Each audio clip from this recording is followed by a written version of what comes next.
This is some training footage from my last training session yesterday, Saturday, and you can watch this while I rant about internet lifters and their uncanny ability to theorize on all things lifting without ever showing that they lift anything.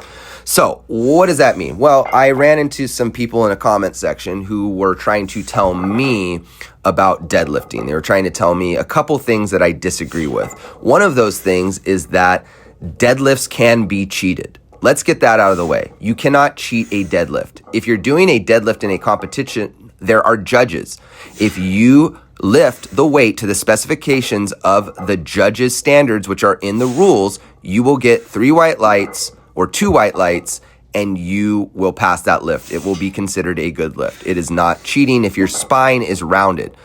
I will say this, if your spine is rounded while you're doing a deadlift and it's excessively rounded, you're probably going to have a harder time getting 3 white lights, because when you get to the top, you will not be able to completely unfurl your spine and push your hips through, which is what the judges are looking for when they're giving 3 white lights. The second thing that I don't agree with in this is that people keep saying that deadlifts are inherently dangerous and that you need to be very careful when doing them.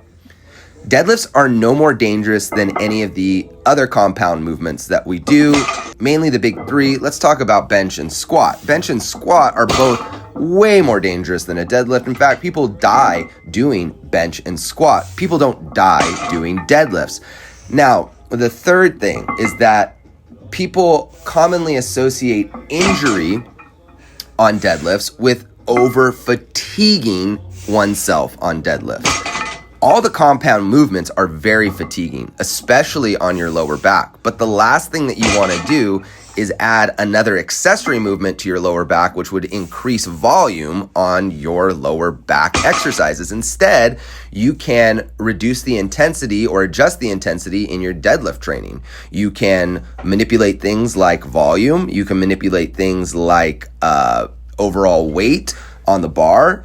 You can manipulate things like frequency. How often do you deadlift? You can pull a lot of levers in this lifting game before you start moving on to non-specific exercises to make yourself feel better. Your spine is not fragile. It is extremely strong. That's why you can lift more with in the deadlift than you can in most other lifts that you do.